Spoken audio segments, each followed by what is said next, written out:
to the whitest house. Slave souls haunt the halls when the light is out. They suck the blood of the poor and the wipe their mouth. The last gasp of a world that is dying out. Welcome to the whitest house, where every room is a tomb that they lie about. Where you can put your filthy feet on the finest couch, and for the right amount, you can even buy it out. That's the essence of your entire political identity. You might be a white supremacist. Welcome to This Week in White Supremacy. We are back. You know, my avocado crops came in. You know, I was able to get a good price. Out there slanging them, bro. For my crops. You know what I'm saying? So we back in full effect. Man, in full effect. When the twins collide, come to, you know what I'm saying? Together too. Come on, man. You know. The twins. We got something. We got something for you lot today. Still. Hey. All right, so are we gonna do the introduction first, and then y'all gonna get into it, or what we doing? I mean, I don't know. I think that's Miracle Jones. I'm the one Saeed, and we got everything that you want and need. Ooh, you know what I mean? Okay. All right. Well, I'm just Syriac. You know what I mean? Co-founder, CEO of One Hood, and my brother. I am Shovel NLS. You know what I'm saying? Never like supremacy. You know, just over here with the Gen Z knowledge and wisdom. Come on, man. Do it up big. All right, so should we get right into it, or y'all got something off the top for us? Nah, let's jump in, man. Let's jump into. Let's get busy. Horrible white parenting. You know I mean, I was about to say, isn't all of it, but no, yeah, no. When it focuses on white supremacy, it is. There you go. And so, I guess the part of the big news this week was, the unfortunate shooting at Oxford High School. Ethan Crumley was the shooter, and then all of this stuff begins to come out about Ethan Crumley and his family. The one that I guess was most surprising to me was that his family was actually at the high school, the day of the shooting, that they were called in because of his behavior, and he was looking up ammunition online. He was drawing pictures, I guess, of violence, and his parents ended up leaving him at the school. According to what the school said, his parents did not want to take him out of the school that day. And after they left is when he began to do the shooting that took, I want to say, 4 lives and injured others. And then it got deeper, right? We found out that his parents bought him the gun. We found out that his parents, when he got caught looking up ammunition, his mom texted him like, LOL, try not to get caught the next time. And then when the state of Michigan went to charge his parents, his parents got out, right? You know what I'm saying? They took $4K out at the ATM and they bounced, you know what I'm saying? And it was a manhunt for his parents. His parents was found, and we got the family mugshot. I'm trying to think. I don't know if I remember like a family mugshot picture like this. You know what I'm saying? What about the Menendez brothers? Yeah, but I'm talking about mom and dad and mom and child. dad. Like, you feel me? Like, we've saw some brothers, we might have seen some sisters, but have we seen like mom? And they all got like a different color. I wonder if I don't know if they did it on purpose, but like mom, dad, child, all arrested. Is this gonna be a Christmas card? Yeah, I'm sorry. No, this ain't a Christmas card. But it is wild to me that his parents jetted. You know what I'm saying? Like the son, because they know he's bad as fuck. They were like, "Yo, we're done with this nigga." But if they know that, then why buy him a gun? Then why try to give him game on how not to get caught looking at maybe it's what they felt the last thing of parental advice they could give was like, listen, he already so far gone. We might just do this and say, fuck it. Do the best for him, Lord. I mean, it's wild to me, I guess, as a parent. It's wild that like you would just, your child gets arrested. Obviously, this is a traumatic event for everybody, particularly the parents of those who lost children that day. But that you would just bounce on your child and then supposedly, I read that the child has a public defender. and they have like a legal team. I don't like the way P. Diddy did shine with different lawyers. That's also wild to me. So I guess, what do you all think? And let's start with you, Miracle. I feel like we always got the legal stuff because from what I understand, this wasn't like a new law. Like Michigan had this law on the books already. But I don't remember before a parent being charged for the like negligence or whatever they charge them for the mass shooting of a child. Is this precedent setting, Miracle, or? Yes and no. Like traditionally, this law has been used to arrest parents when their kids are truant, when things of that nature are occurring. And it's one of the reasons why, even though a lot of people are very happy that these parents are being prosecuted, we still have to think about the ways in which this will impact Black and brown parents in the future. And so what they are arguing was that because there were a series of text messages and actions in such a short amount of time, to the point that when the shooting happened, the mom was like, don't do it, because they already knew that their son was such a harm and danger to the community. But I don't really foresee what they could have done outside of making sure that the guns were extra locked up, because if your child knows your passwords to your safe and things, like I don't really know what they could have done that day. Now, prior, yes, maybe they should have gotten him therapy and stuff of that nature. But I don't really understand why they ran, because I think they also have other children. Oh, so really? Oh, wow. I do believe that they may have other children, because a part of the issue with the father is that the father may owe some type of support for another child somewhere. So it's like, what did you do with your kids? Why did you run? All this type of stuff. And so that really was weird. But also the fact that if you people watching them run from the police, like, no, there was so much restraint. These people were allegedly armed and dangerous, were running with money and fleeing on foot. There was a couple reports that shots were fired. That hasn't really been verified, or like they was dumping at the police allegedly. So there were some different shot spotter reports that were, I mean, not shot spotter, but people were listening to the play-by-play on the scanners and reporting back. So there may even be additional charges. But it was just very weird how this happened, how they announced to the press that they were pressing charges even before they told the parents. So maybe in the future, have them in custody maybe before you go. Yeah, because I've never seen that happen. I think that gives people like the benefit of the doubt to be like, we are looking at pursuing charges against you in 2 or 3 days. Like I don't think that's ever happened. So again, it's like weird. The courtesy that this family has gotten, I was about to say it's been mad wild. And the fact that, like, for me, they couldn't kick him out of school or suspend him or make him be put in ISS. Like, he was threatening to kill people in his sketchbook, and they were just like, "You want him to go to ISIS?" Yeah, I mean, we saw in school suspension is commonly referred to as ISS. Yeah, but not we ISIS, not ISIS. That's what we call it, ICE. But we saw a miracle. I think it was a couple weeks ago, where, remember, a 10-year-old Black child drew a picture that was offensive to one of the parents, and they sent the police to school and arrested her in front of the classroom. A 10-year-old Black girl. So it goes to your point. Like, wasn't it a picture of her bullies? And it was in Hawaii, right? This was in Hawaii. A picture of children bullying her. And so you do have that. It does make you wonder if this is also like white privilege playing out, the fact that they're like, oh, we couldn't kick these, like, what do you say to these parents now, where they're like, because I know parents were saying that, like, you knew this dude drew these pictures, you knew he was searching up ammunition.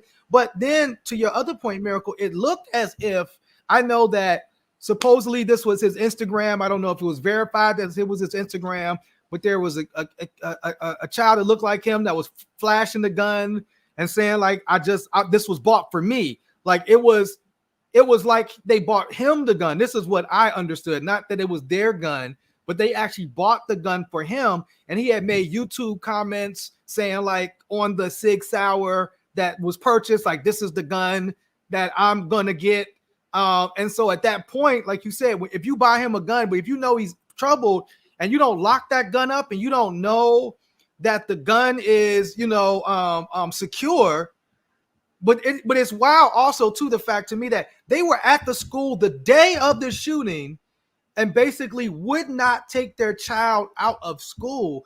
I don't know. I mean, if I come to school and my child is in distress, I'm taking my child home. You know what I'm saying? Mm-hmm. Like to leave the child, for them to leave the school and then this happens, that's. I wonder. I don't think I've ever heard anything like that before. I wonder if since he has separate representation from his parents, are they gonna spin the narrative that like he terrorized his family in his home also? I mean, you like on some Kevin McAllister type shit from Home Alone. Like he was just like an absolute nuisance at home. And maybe instead of it like an insanity play, it was like, well, his parents are trying to escape the terror. Like they were afraid of him. Yeah, why would they buy him a gun? Exactly. I was just going to say, like, why would you my mom used to make jokes about that all the time, like about how like these, like you see it a lot, like a lot of these white parents be afraid of their kids. That's a fact. And when I hear the story, it sounds like they were low key afraid of this nigga. You know what I'm saying? But why buy him a gun then? It was like you would buy yourself a gun if you're afraid of him. You're not buying him a gun. Or is it like go take your anger out on these other people? I don't know, man. Or maybe and I'm not making excuses, but I'm just trying to think of like what they're going to say in court. Is like maybe they're trying to placate him, like, oh, if we buy him this gun, he'll lay off, and like, you know what I mean, like, but you got to make sure you don't take that. I mean, if he's already drawn about killing this, you can't let this dude go to school. To me, that is negligence on the parents' part. You're gonna buy him a gun, and you got to make sure, you got to be like, okay, you about to go to school, where's the gun at? Let me make sure that the gun is here and locked up. You can't let this child go to school with this gun, and then you can't buy him a gun and then go to school that same day. And they're telling you, yo, your son is balling out. Like you said, Miracle, if what you said is true and the mom texted him, don't do it, you got to go. I mean, and to me, you got to get the same whatever he gets. I know it's different. I know they charged them with involuntary manslaughter. You got to get this. I mean, that's wild to me. That's crazy. Yeah, two things. One is legally, lawyers are not supposed to represent more than like one person in a situation. Mm-hmm. So everyone is supposed to have their own like attorney. Two, he got a public defender, Miracle. That's how you going to. The child got a public defender, and you got some Johnny. I don't know how. There's lawyers. Yes and no. But shout out to public defenders because they are real lawyers and do a lot of good work. That's true. No disrespect, public defenders. But the reason we have the Omarion variant right now is because we told people just go home and be with your family for 2 weeks, and people just said no.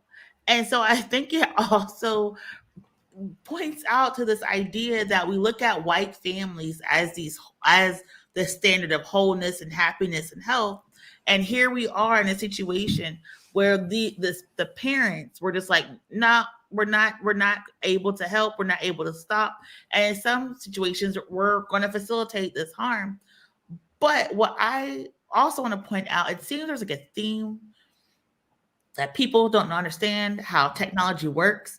Because why would you post it on social media? It's because every week we talk about somebody sending an email. Come on, somebody sending snap. Like, get off social media. Yeah. Stop sending emails, Caucasians, because this is called evidence. And maybe people need to have this conversation because it makes no sense. It's not a cry for help, but it shows that like, when it is not Black people who are the ones that people are scared about, abolition is possible. All these other things and resources that we're fighting for, all these other opportunities that we're fighting for in communities, they're ever present when it's not Black kids who are the ones who are doing the pain or the harm or the violence. Because he literally sketched out killing folks. The teacher was like, "Get him out of here," and they were just like, "No." And then they just let him come back. People have been suspended for having the wrong hair color, for wearing clothes that are too tight, for not coming into school on time. And it's like, you can't come in here. It was I like, used to get suspended for gum. I mean, like, granted, I was selling it, but it was gum. Yeah. Chewing Now, gum. I have another question for you all before I have a couple more questions before we move off this subject. One, does it matter or should it matter? Because one of the things that happened in this narrative was the fact that it came out that the mother like praised Donald Trump. And you know, Are we surprised by that? Are we surprised by that? No, I'm just saying, but supposedly it was over gun rights too, which is kind of wild that they would praise Donald Trump. She would praise Donald Trump over gun rights and then her child. So like, is it fair? Because I know at that point, you know, some of the right-wing narrative was like the parents were being persecuted because they were Trump supporters. Does that like matter? And I say that to say like it was a brother named Wajat Ali on Twitter that put a tweet out that said if a Muslim kid killed kids in school and his Muslim parents ignored all the warnings and bought him a gun and wrote an open letter to say Obama or Ilhan Omar with all sorts of an unhinged ugliness and were MIA, I wonder how the coverage and outrage and political responses would be. Like, you know, it would be spent differently. So should the fact that they also praised Donald Trump, should that be included in the narrative, and is that fair? Well, I mean, I would say firstly, it's interesting how these parents came out in droves to combat CRT, but when it comes time for these school shootings and their children coming to school and actually murdering people, church right, in an institution of education that's supposed to be regarded as a sanctity for a lot of students, a safe haven, right? They're silent. Nobody coming out. The NRA ain't coming out against this family. The NRA ain't coming out. The left isn't. The right isn't coming out against this family. But they are taking the energy and ammunition. Part of my pun is against CRT, changing these curriculum developments in school, not making school a safer place, not ensuring that we have mental health resources and not school resource officers for these children. They're taking the time to fire on CRT. Right. So that's what I mean. So we already know what type of time it would be if this is a brown student, if this is a black student, but we ain't built like that.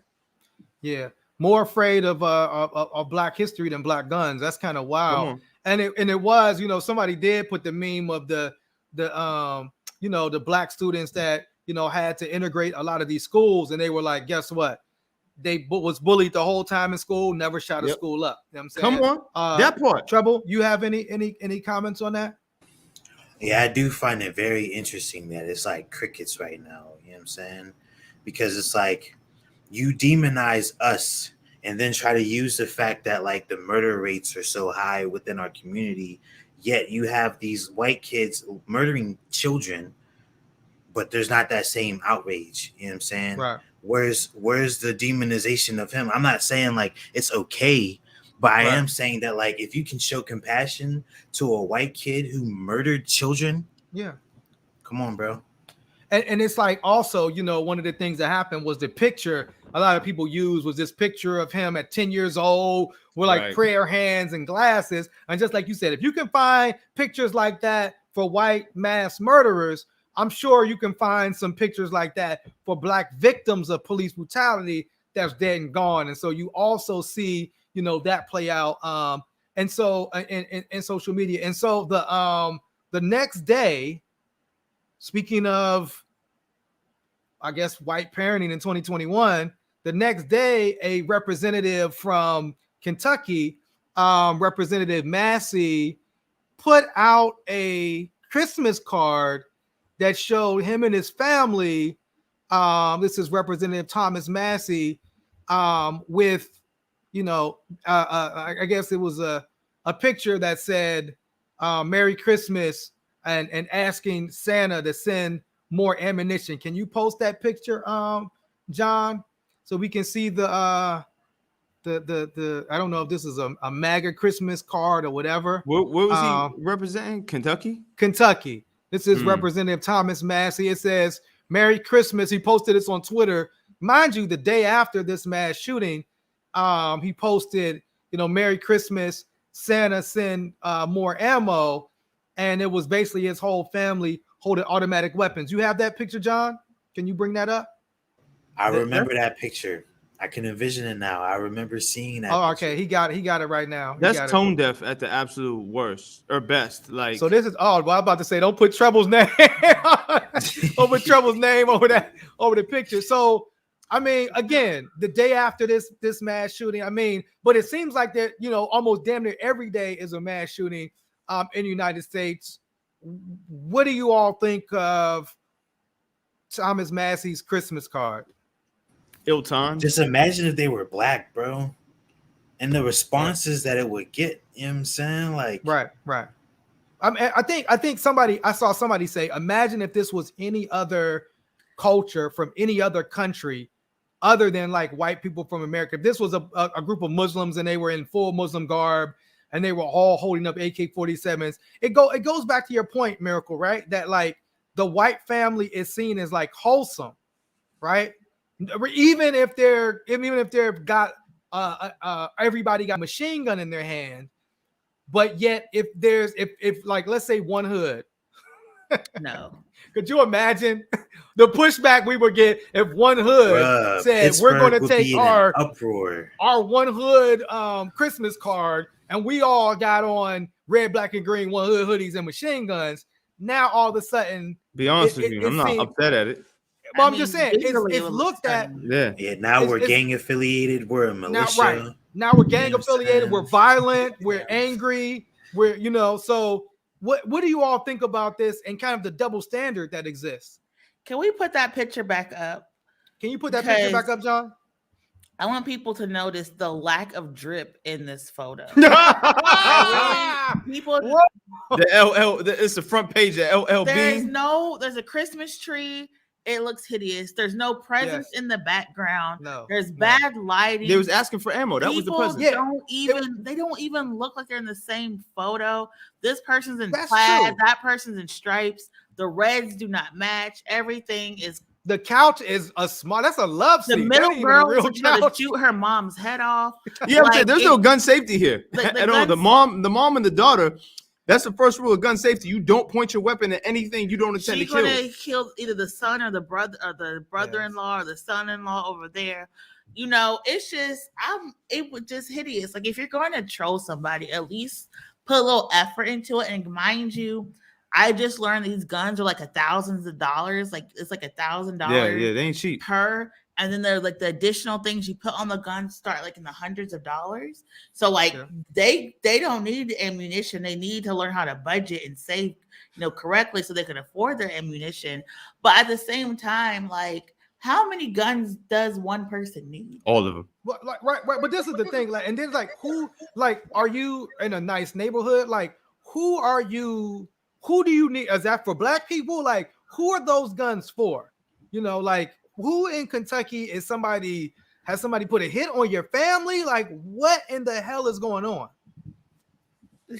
Not in Kentucky, but it's just like, why? Like, I don't like, maybe if that's your annual thing, but like outside of bad timing, like, why do people feel like they need to like post with guns as a holiday card? That had nothing to do with Jesus. That had nothing to do with like Christmas, gift giving. I mean, you could have been like, let's celebrate the Prince of Peace. Like the Prince of Peace. But like, how do we know you need ammunition? Like it just, and why are you asking people to send you ammunition? Well, like it doesn't even make sense. They had Santa to send ammunition. But I guess it started a trend because, of course, last week, we talked about Representative Boebert of Colorado because of her Islamophobic statements, homophobic statements. Well, I guess she caught the wave, you know what I'm saying? And she put out her family Christmas card as well. Do you want to pull that Christmas card up, John? This is, I'm with you, Miracle. Again, I feel like this is also very dripless. You got a Raiders fan and a Packers fan in the same house. Where's the dad? I have At least no the idea tree's what's going cuter. on. The tree's nicer, but But they I guess have- she felt like she wanted to have her sons with a bunch of guns as well. And so I don't know if this is going to be a thing now of like, you Bro, can all barely I even hold a gun. I can't help but think about how, like, if it were a black mom and her black boys, how that photo would become evidence for Yes. some shit automatically. You know what I'm saying? But like, you know what? this isn't Hey, Trouble, like they would be trying to look for the address. You real feel me? shit. And they would be sending some police to raid that house to make sure those guns were legal or up to qualification or didn't have this or that. You are 1,000% right, man. It would be you, and this picture will be used as evidence against that family. You're 100% correct. And then, like you said, they know it's this mass shooting that happened. They know it's all this conversation around giving a child guns. And so you have your boys posing with these guns. I mean, it's fascinating. You know? There's this guy on social media named Derek Grace, and he posted a picture. Yes. He's black. He posted a picture with tatted his it up. kid, Yeah. and people called defects on him. A couple, which is like Department of Family and Children's Services a couple of years ago, and he had like that document experience. And so it's not like, what if a person was black? We know, like, if they were black, y'all would call the cops on them. Y'all would call Child Protective Services or whatever it's called in your neighborhood. And it's mind-boggling that people have this much need to like own somebody else. They're just like posting these guns when in reality you're not supposed to post your guns, because if people steal and rob in your guns, they know what to look for. True.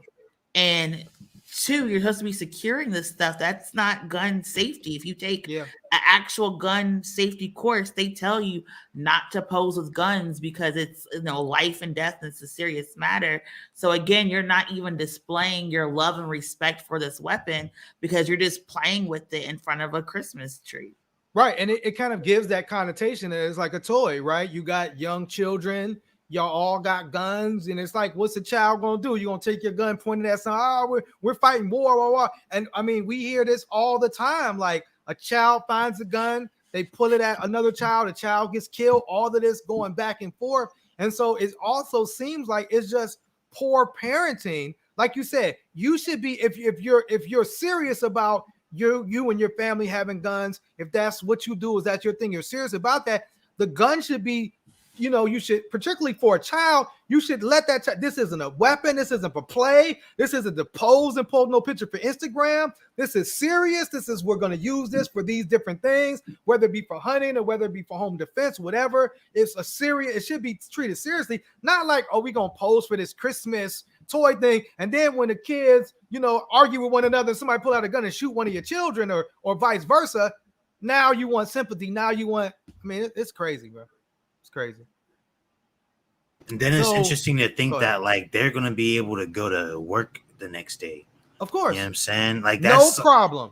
Yes, right. Because it's like I'm thinking like if this were a black family in like somewhere like Homewood, and they worked somewhere like Eaton Park or UPMC, this picture goes up. Their whole company's talking to them about that the next day. Yes. It's like, I don't think you can come into work. That's anymore. real. If they even had a job, right? Definitely would the child be able to come to school if they had a job, right? But that's that whiteness, right? Like whiteness means like you never get like the full punishment under the law, like you're allowed all of these privileges. I mean, we saw that right here in Pittsburgh, right? We had a story right here in Pittsburgh, and so just for like people that there are people that protested in Pittsburgh in May and June of 2020, protesting against the death of George Floyd, the death of Ahmaud Arbery, the death of Breonna Taylor, that are still in jail right now.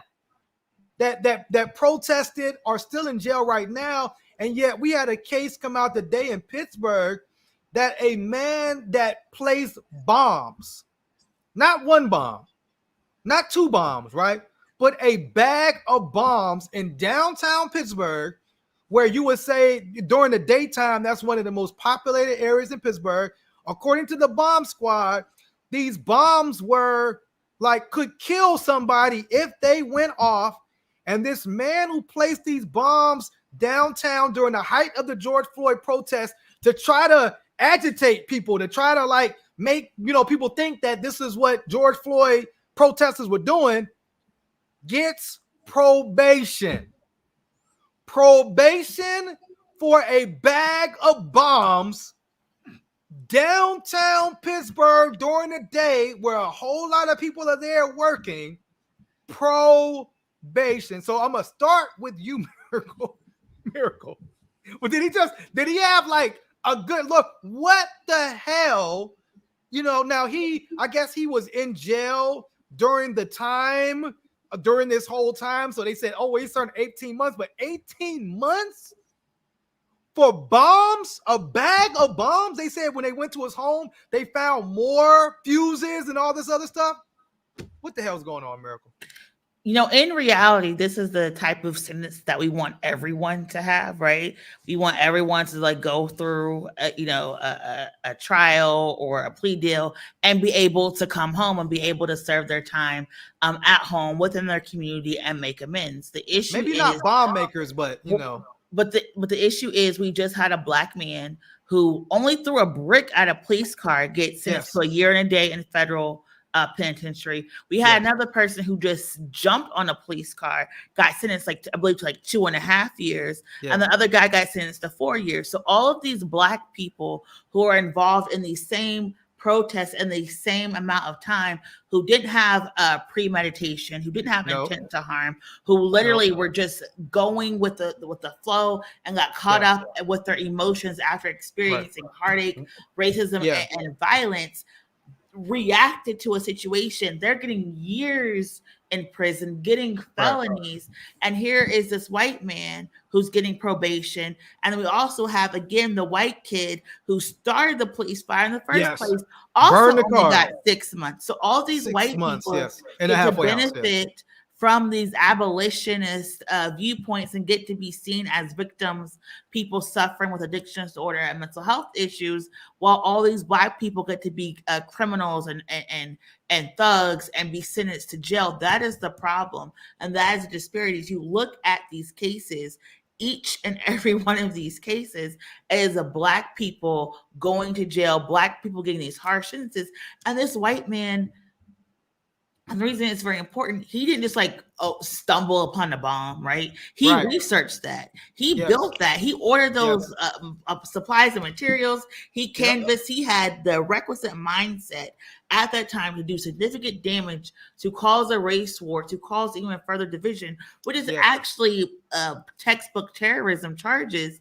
And the fact that the feds are not even giving him the same review as they're doing this to other black people is the issue, because they literally, the U.S. attorney, the district attorney said, you know what, everyone, 2020 was a rough moment for all of us. We understand that. What we're going to do is give everyone, no matter their involvement, the same sentence and move on and heal. And instead, it's just wound after wound after wound that we keep having to deal with because of stuff like this. Do I want all of these people in jail? No. Do I want all these people in prison? No. But I want everyone to have the same sentences. So it shouldn't be that you get a brick, you throw a brick, a la Do the Right Thing, and you get a year and a day. I guess we should be happy that he didn't get killed, right? Giving the history. But this is, I think, very hurtful and problematic to the community, not just because he got probation, but because this hasn't been the same opportunity for everyone else. Absolutely. If you put a brick next to actually burning a police car, like the black person with the brick gets more time than the white dude that burned a police car, right? Just like you said, the black person that jumped on a police car gets more time than a white guy who, just like you said, I mean, you got to learn how to make this. What I thought was weird, that they were saying, oh, he had a history of drug use. Well, he had time to stop using drugs and build some bombs. You know what I'm saying? You would think if you if drugs were your main thing, you would be using drugs. You wouldn't be building bombs. He built bombs for a purpose, like you said, to try to cause division, to try to cause agitation. And I mean, it makes you wonder, who he know. Do these police officers, or do they know him? Are they in cahoots? What in the hell is going on? I see you want to say something, Treble, as well as Farouk. One of you all jump in. I just want to say it's like highly disrespectful to see a guy who made and planted bombs in downtown Pittsburgh get probation and still have his life intact.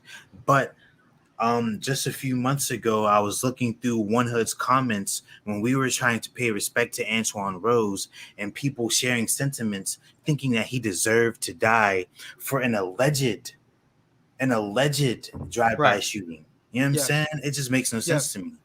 Yeah, and the thing about, you know, Antoine, you know, the whether the attorney general or DA came out and said he did not break any laws. He did not do anything to warrant not even being killed, but even warrant being arrested at that time. But like you said, it's like, oh, he deserves die. He deserves to go to jail. These black people are criminals and thugs, but yet a literal, this man committed a terrorist act. By all definition of terrorism, this is what he did, and yet he gets probation. He gets to go home. He gets like the sob story of, oh, he's struggling and and all of this and this and that. And, you know, black people are just continually be mass incarcerated. Saeed, you got something? You know, this is what I do. Is it beyond the realm of belief that a violent white supremacist with clear intentions to kill and at the very least harm and maim could be apprehended alive after the crime was committed, only to be sentenced to probation? Let's be serious. Would it be far-fetched that the same court system that had judges make racial slurs in public and in courtrooms and even go as far as to disgustingly associate a juror with the vile caricature of a black woman would let a white supremacist be free? And they were different judges too. Right. No. So why is anyone surprised that Matthew McConowitz was granted probation for planting bombs downtown Pittsburgh on the 1st of June, 2020? His defense for his crimes? He was an avid heroin user that's been in and out of rehab. Excuse me, what? When did dope make people plant bombs because they were upset about civil protests?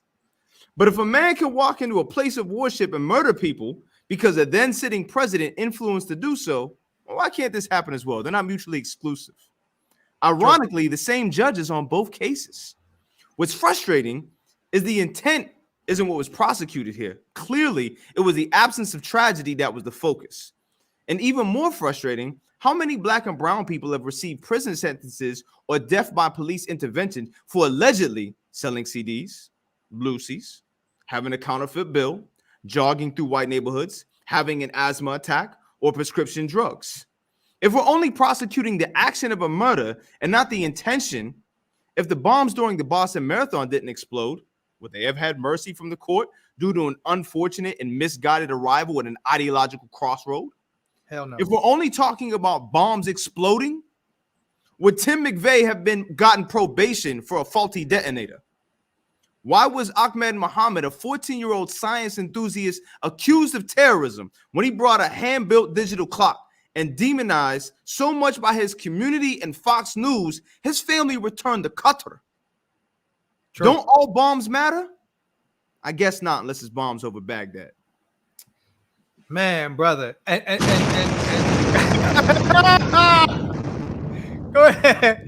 And look, remember, this is right after the you know, these white judges came out because they were offended that they had the nerve to say that there was systemic racism inside of the Allegheny County courthouse. And you wonder why we arrive at such a statement. This isn't hyperbole, right? You literally seen two people involved in the same event in question, which was the protest on the 31st of May.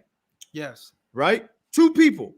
Yes. One, it's property damage at the absolute most. Right. Property damage. The only reason it's federally involved is because there's a police car and there was a quote unquote riot around a political issue. Yeah. But we're charging somebody, we're actually sentencing somebody. The adjudication is already happening to probation for the attempt to cause mass murder. Wild. Yeah. Fuck these niggas, I'm going to space. I mean, it's wild because it kind of, what we see happening in that case is kind of similar to what we see happen with January 6th, right? a similar thing, right? That, you know, and it was explained away, and it was interesting. You know, Miracle, you said something to chat today that, you know, like the whole thing around January 6th was like, oh, these were white people that were upset about financial instability, and, you know, they were worried about the future direction of the country. And it said that they did a study, this came out in the Atlantic, that said only 7% of the January 6th insurgents were jobless. Only 7%. And more than half of the group had white collar jobs or owned their own businesses. There were doctors, architects, a Google field operations specialist, the CEO of a marketing firm, a State Department official.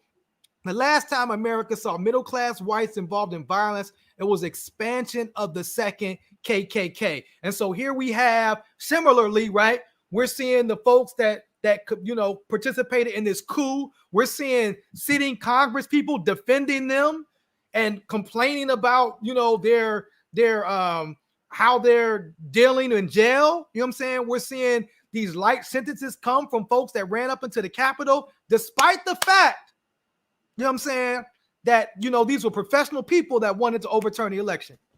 Miracle Saeed, what y'all got?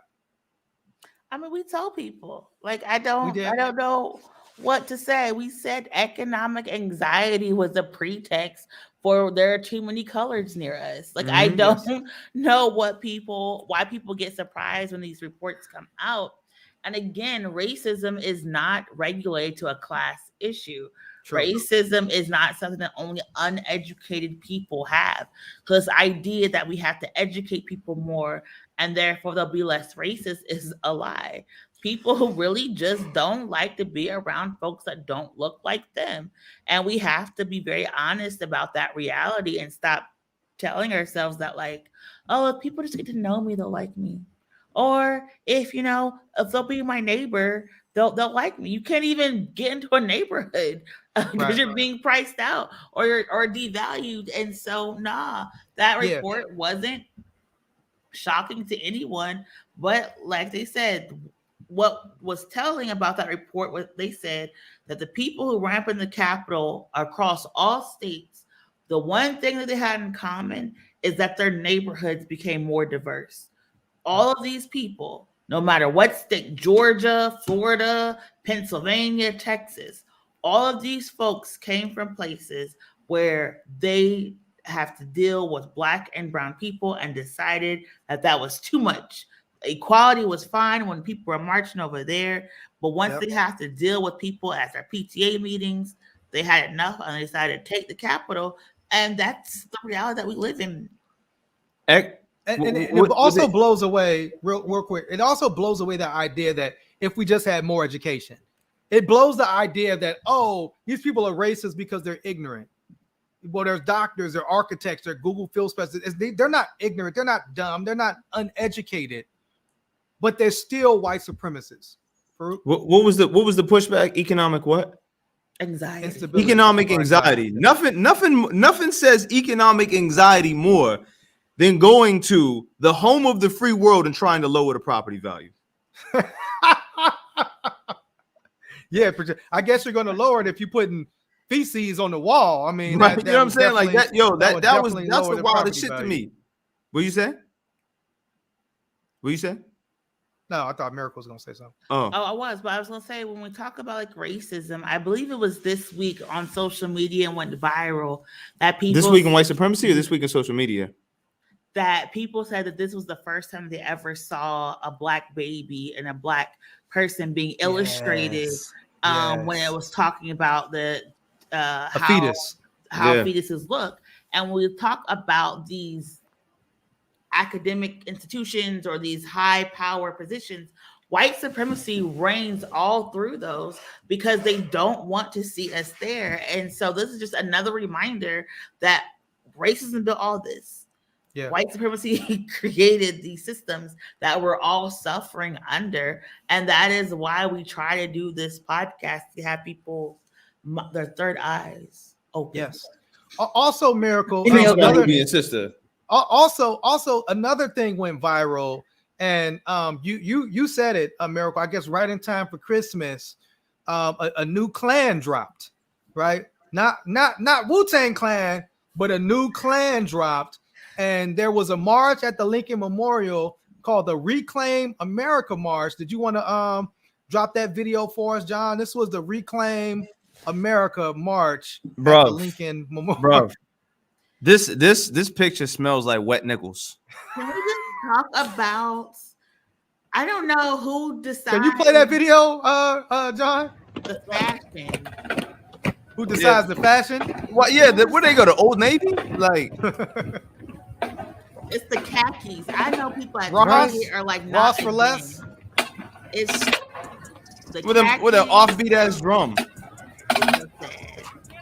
And it's like, who like, do they all, again, I think, do they all go to like one of them craft stores to get the shields made? Is the police officer with them, or is he just watching? I mean, with both. them, but not with them. Yeah. See, somebody said they had Best Buy uniforms. Nigga, yo, give me a flat screen TV. If you don't stop fucking around, right? Ain't on deep.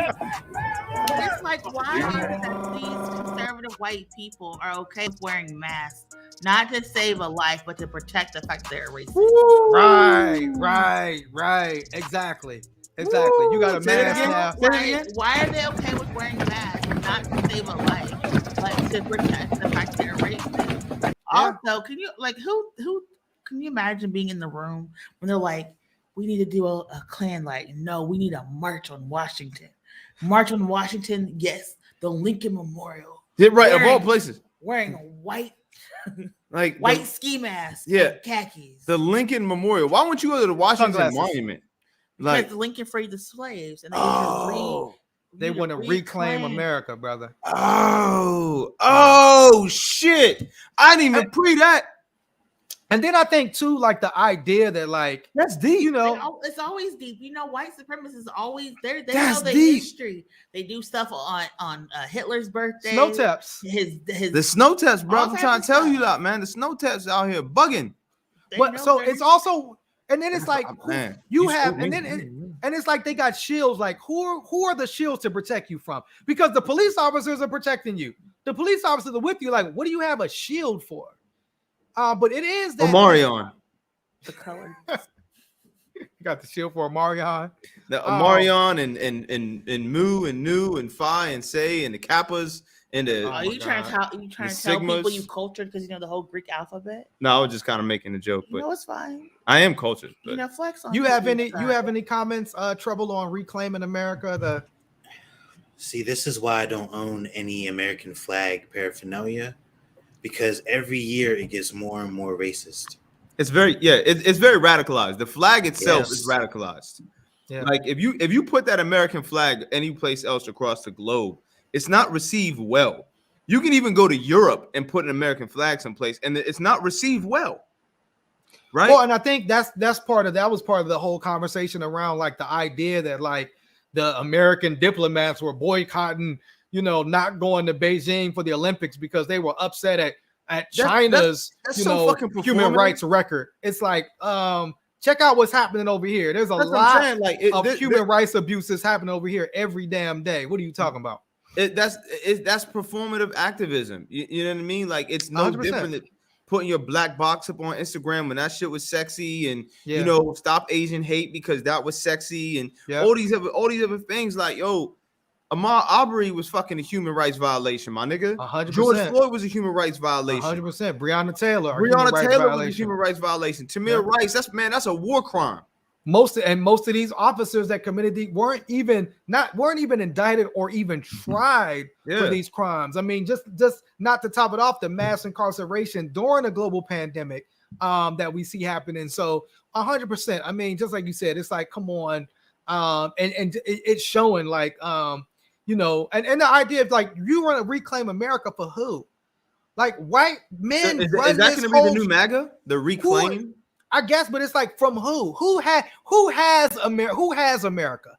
You know what I'm saying right now? Because it ain't black people. I gotta come back to that Chris Rock quote. If white folks is losing, who the hell's winning? Who winning? It certainly ain't us. You know what I'm saying? We ain't the ones getting probation. So do you all want to, we got 10 minutes. Do we want to get into Sound of the Police, or did we want to just close it out? I mean, it's so much more white supremacy that we can get to. You know what? Can we get to this black couple? Oh, we gonna do Sound of the Police? Please, yeah, we gotta talk. Yeah, we gotta talk about this shit in Tucson. Yeah, I mean, you know, and you made a great point, Trouble, in the pre-production about this shooting in Tucson. For those that did not see it, the Tucson police fired an officer who fatally shot a man that was in a wheelchair 9 times in the back. Again, a Tucson police officer shot a man in a wheelchair 9 times in the back. According to what he said, he didn't tase him because he felt like because the man was behind him, that the wheelchair would block the taser. So instead of tasing a man in a wheelchair, or maybe instead of like just letting him roll around, I mean, he's in a wheelchair, like you can move away from him. Hey, you can go, you know what I'm saying? Like he decided to shoot him 9 times in the back.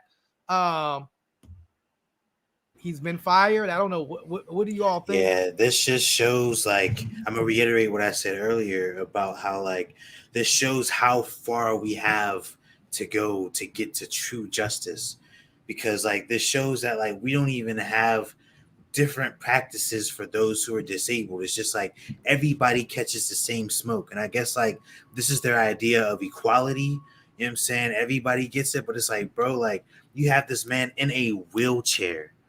You know what I'm saying? It's like you didn't even have to tase him, just throw him out the chair. You know what I'm saying? Come on, right? Exactly.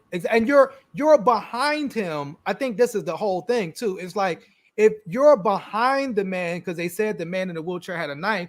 If you're behind the man in a wheelchair and he has a knife, he's no threat to you.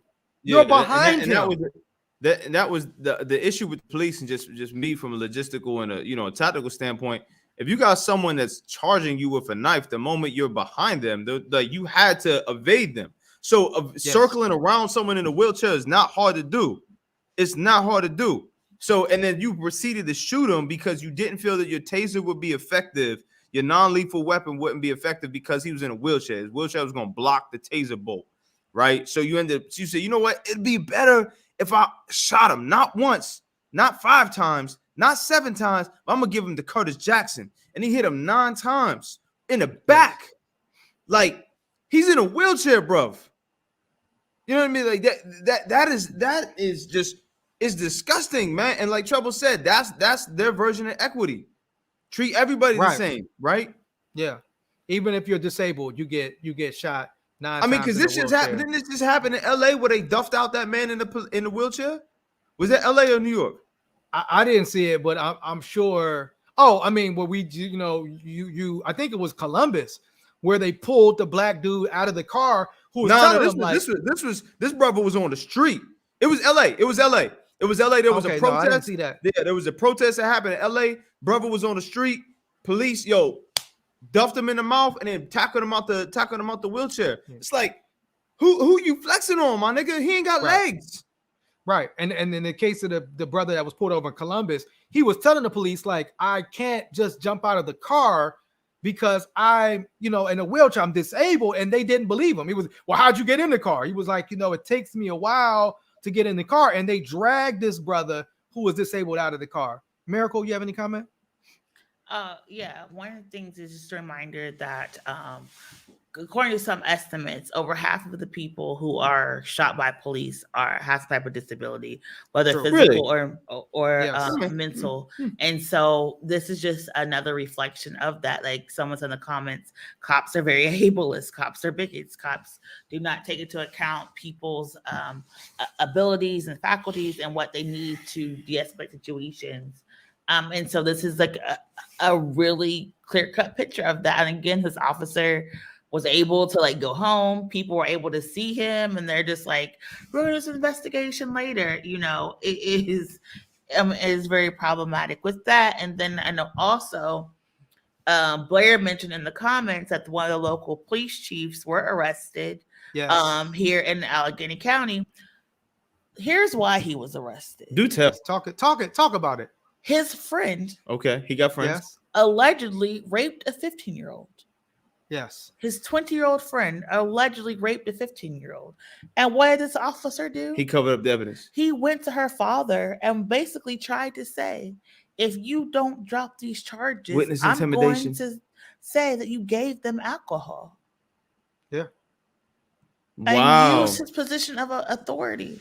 But here, once again, bring it back to the top of the hour, he was caught on security camera. Didn't case the father's place of business to make sure there was no camera. So he was caught on candid camera. And that is why he's in the Allegheny County Jail right now. Right. So they got a PC, I imagine. He was arrested. Again, a police chief. And this goes back to like, we know y'all not upholding the law. You are right against a minor. Against a 15-year-old, a 20-year-old sexually assaulting a 15 or 20-year-old man, sexually assaulting a 15-year-old girl. And this police chief in Duquesne, which is outside of Pittsburgh, decided to try to intimidate this girl's father that they dropped the charge against this 20-year-old. This is how he used his position. This is how. So how did he get caught? We saw on video. Surveillance, and the father was like, "Teach on ring." Yeah, I mean, we saw this. Remember, it was I don't know if it was Braddock or what area would the police chief called the police because the woman in front of him was taking too long. No, it's Homestead. Right, to get her medicine. So we see. I mean, come on, we know. I mean, but again, we talk about bad parenting. You know what I'm saying? This is what you do. You're trying to get some white dude that you're 20 years old. You know better than to mess with no 15-year-old girl. Trying to get this white dude off the hook. And the father now had the father put hands on him, it'd be a different story. He'd be arrested. Yeah.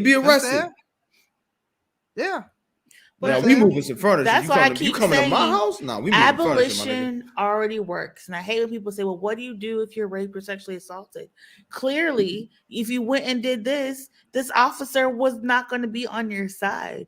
So when we're talking about having these alternative systems of support and safety, it's because the cops do not keep us safe. The cops do not bring order, and the cops do not provide support and protection outside of their sphere of influence within the blue line. And this 100%. Is just another example of that, allegedly. Another example. Yeah, no, and it's they have reports and they have all of that other stuff, and so yeah, man, it's pretty wild. Before we go into our call to action and stuff, I did want to get into some Black excellence. Right now, it started off bad, but I do want to shout out this couple. So it was a Black couple who had their house appraised. Where was this at? Was this it was like San Francisco, right? It's like the Bay Area. Yeah, it was San Francisco. Right. And they had their house appraised, and the house was appraised, I want to say, at around $990,000. And then they thought, wow, that seems kind of low. I mean, if you know anything about the Bay Area, prices are crazy. They went back. They had they took all the Black pictures down, right? They had a white person be there. They whitened it up, and the appraiser came back and appraised the house for $1.5 million. A $500,000 difference just because wasn't no Black people there or in that house. And so this couple is now suing the appraiser. Shout out to them. Hold up. Let's name them. Let me get their name. The Austins.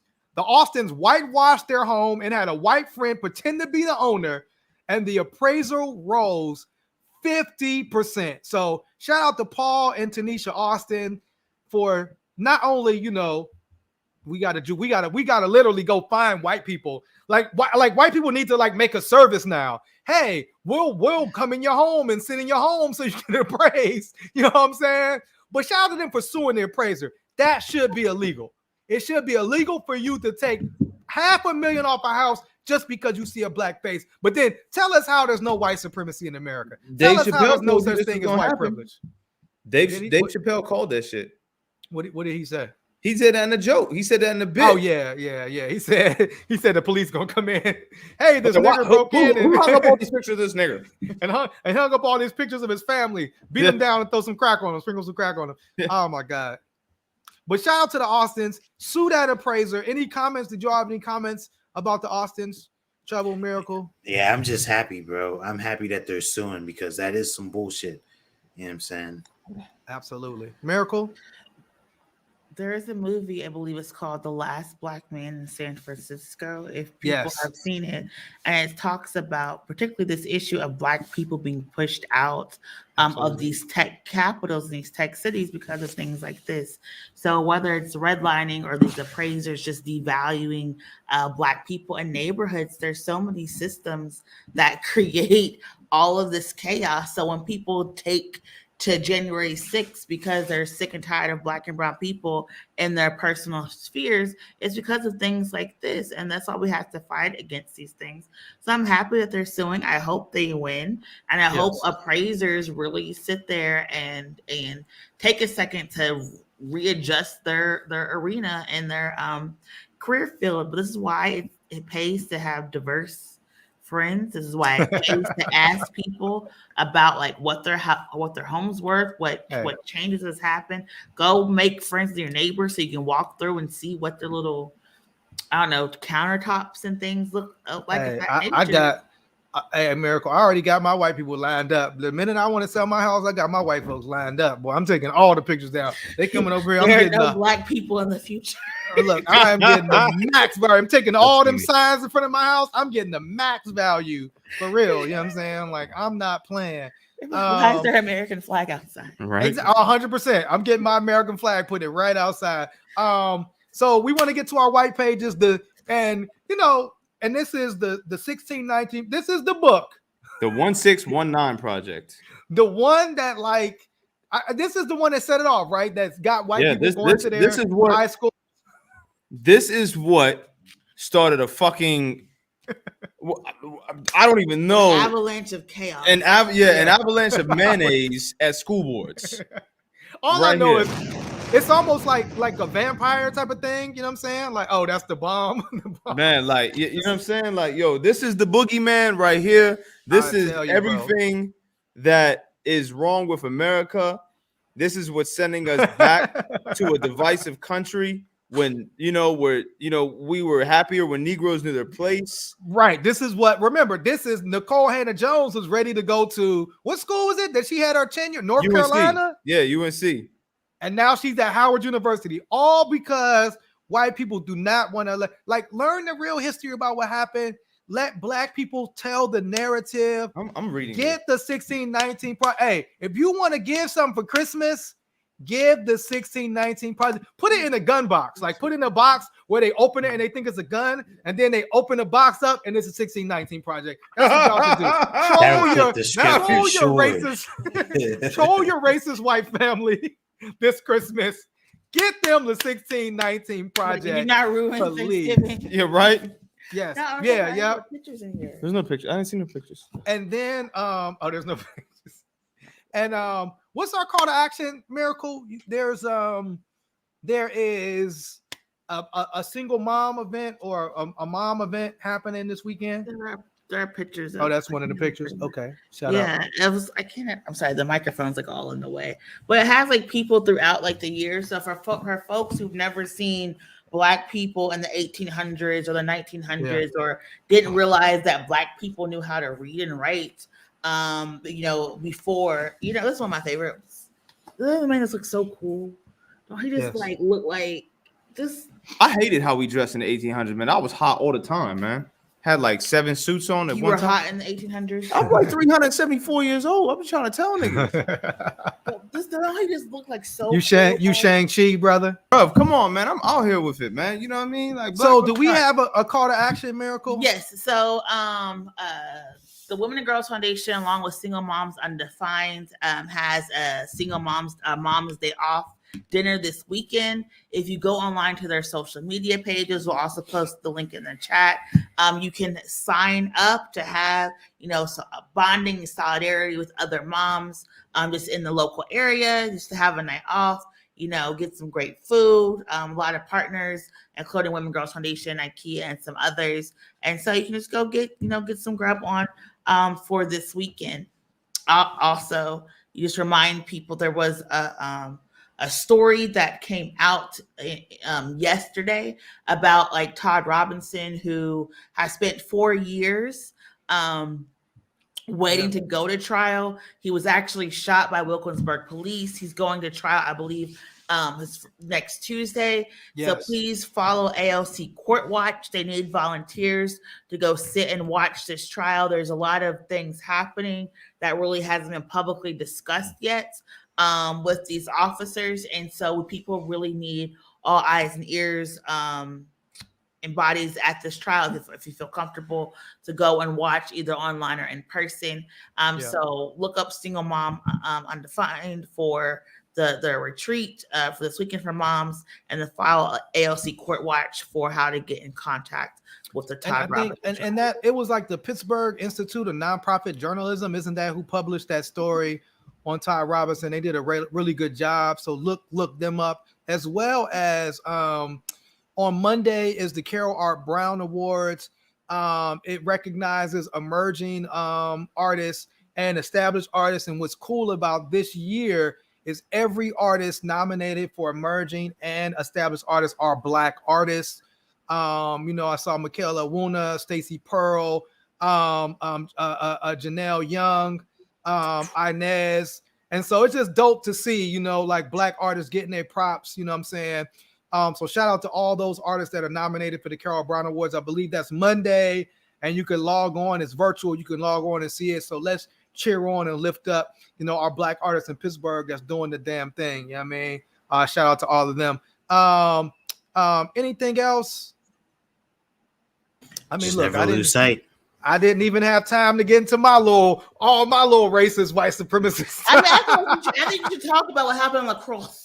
No, we good. We'll talk about that maybe another time. If you can go on my Instagram, Jasiri_X, if you want to hear about my getting racially profiled at the whites. I got a question for you. Wisconsin. Yes. Was just Jasiri X taken, or did you decide to put the underscore in there? You know what? I think Jasiri X at one point, and then something happened. I lost it. I don't know. And so I just went to underscore. And I went off social media for a couple of months, and then I got back on. I just went to underscore, bro. I'm not mad at you. You feel me? I was just curious, bro. Absolutely. Anybody else cry today when there was snow falling, or was it just? I love the snow. I hate snow. Wait. I was kind of hoping I got snowed in so I wouldn't have to leave, but wishful thinking. When did it snow though? It's supposed to be 60 degrees this weekend, which is kind of weird, but don't get sick. Watch out for Marion. You know what I'm saying? I seen a meme. It was like 60 degrees in December. Yeah, we got about 15-20 years left on this motherfucker. Not even. Yes. But I too feel you, Miracle. I suffer from seasonal depression. When I see the snow, I'm not with it at all. I need to get back to someplace warm. But for those that are with, next week is going to be our year end, right? It's going to be our year end episode. It's going to be our last episode of the year. So if you rocking with This Week in White Supremacy, next week, year end, Karen of the year, Terry Crews of the year, we going all in. You know what I'm saying? Black Excellence of the year, we going all in. So if you, I guess maybe send us your ideas for that. And then you had something, Farouk? What? You look like you were going to say something. You look like you got into the... Oh, no, I was reading the comments. Oh, okay, I'm so still running this whole reading thing, so I gotta take a little bit more time than other people do. So next week, join us, and then also too, if you maybe missed some episodes and you want to catch up, we're on Apple Podcasts, we're on Spotify, we're on Google Play, we're on Black People's Time. Yes, a title. I think we're on all of those. So wherever you get podcasts, you can search This Week in White Supremacy, and you could go check out all your episodes. Bam. What the fuck is not working? No. Lastly, I forgot to post it. I'll post all the stuff in the chat when we log off, y'all. If you are a resident of the city of Pittsburgh, there is a public hearing about the budget for next year. So please sign up to give comment. Yes. These budgets, how we get according to the things, the issues that we care about. So please make sure you sign up for that. Stay warm, stay black if you're black. If you're not black, don't pretend to be black. And that's what it is. All right. Till next week, y'all. Peace out. One hood. Fuck these niggas. I'm going to space. Welcome to the whitest house. Slave souls haunt the halls when the light is out. They suck the blood of the poor and to wipe their mouth. The last gas of a world that is dying out. Welcome to the whitest house, where every room is a tomb that they lie about.